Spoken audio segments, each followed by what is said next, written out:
Someone gave you a name before you could speak, before you had opinions, before you had memories, before you even knew what a name was, and you've carried it every single day since. Here's the thing nobody asks. Why did we start doing that at all? Because the answer isn't what you'd expect. It's not about identity. It's not about love.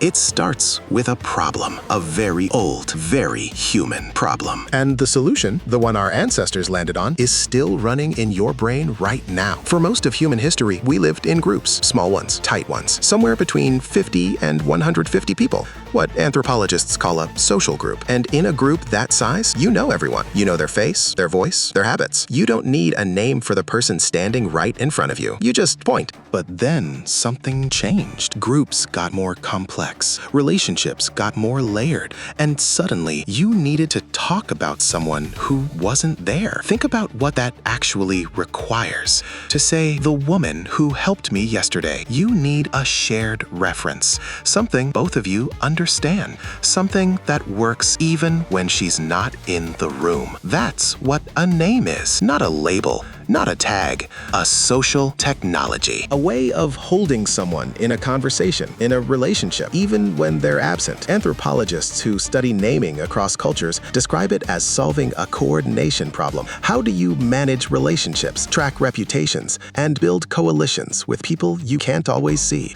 The answer, in every known human society, is the same. You give them a name. But here's what nobody talks about. We have no idea when the first name was spoken. None. Because names don't fossilize. The first time a human said another human's name, that sound is gone forever. The only way we can find names is when humans started writing them down, and that's where things get strange. The oldest candidate for a written personal name in history doesn't come from a poem. It doesn't come from a prayer, or a king's proclamation, or a love letter. It comes from a beer ledger. Around 3400 to 3000 BCE in ancient Mesopotamia, modern-day Iraq, scribes were keeping records, tracking barley, tracking beer, tracking who owed what to whom. And on a series of proto-cuneiform tablets, a name appears repeatedly, Cushim. National Geographic and historians at the University of Texas have noted that Cushim may be the earliest personal name we can read. But here's the twist. We're not sure Cushim was a person. It might have been a job title, an office, an institutional label. The oldest name we can read might not be a name at all. And that ambiguity is the point.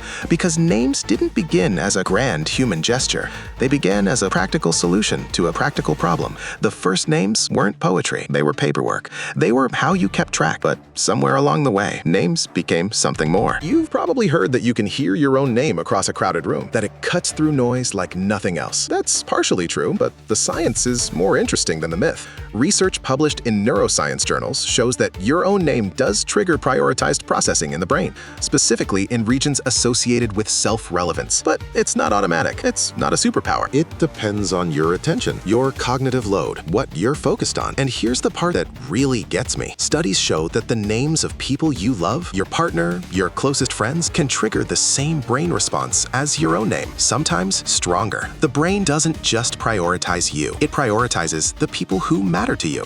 So here's what we actually know. Names are universal. Every human society uses them, but they don't all look the same. Some names change throughout your life. Some are secret. Some are tied to land, not to a person. Some were frozen into surnames by governments that needed to track you for taxes. Your name is not just who you are. It's a record of every social system that ever needed to locate you. It's a coordination tool, a reputation anchor, a bureaucratic artifact, and a signal to the people who love you that you exist, that you matter, that you are known. The first name ever spoken is gone. We'll never know it. But whoever said it, they were solving the same problem you solve every day.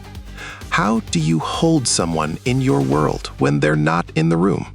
You say their name.